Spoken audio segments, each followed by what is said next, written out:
Do you have self-worth issues, confidence issues? Do you have relationship issues?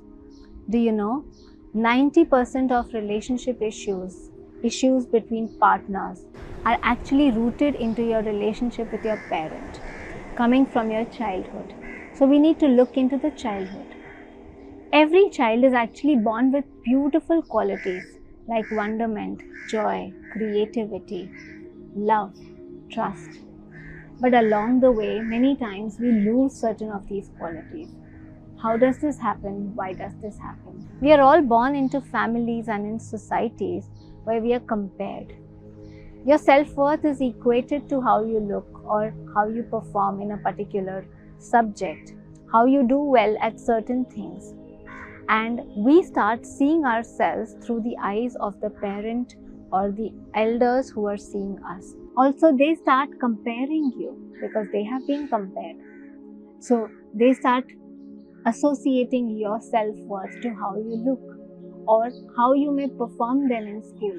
If you're getting good grades, then you feel like, okay, you're going to get the love. In this way, we start growing up to feel that we are not loved unconditionally and we have to be a particular way to really be loved and to be accepted. This is how we start getting disconnected from our true essence, our true being. How does this heal? How does this correct itself? We are not here to blame anybody. As Marianne Williamson said, the wound is not my fault, but the healing is my responsibility. It is our journey to heal our inner child, to connect with our inner child. And what is it that means? There are so many needs that were unmet. We were not loved unconditionally. We were not accepted for who we are and not just what we do. And the child within is waiting for that. So you need to reach out to this child. You need to connect with that being who is still within us. That unresolved energy is still there within us. And you may have seen this acting out in certain other situations. But this child is waiting for your unconditional love, your acceptance. This healing is something that only I can do. These wounds are caused by also unmet needs. It's only not the acts of commission. It's not only somebody abusing you, somebody talking to you in a very bad manner, hitting you or sexually abusing you that creates wound. Of course, that is big wound. But also there are wounds of omission, meaning many of your needs were not met with. And that usually happens because your parents did not know or their needs were not met with. Our parents have done their best, but now we have to take responsibility for our inner child. It is only you who can now connect to that child within. This is how we nurture our inner child.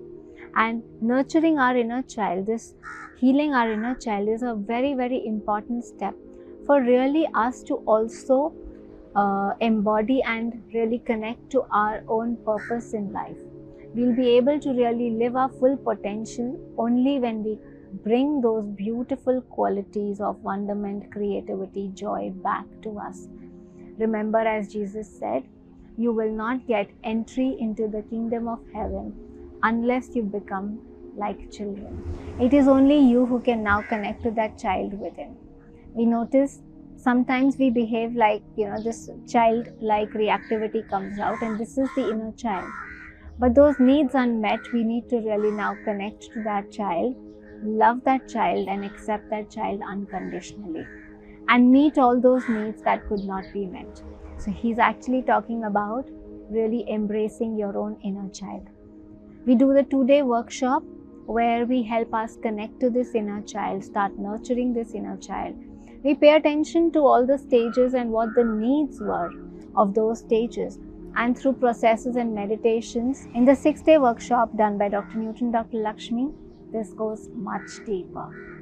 The processes, the activities are much deeper, and in the process, you are also getting empowered to help other people to heal their inner child.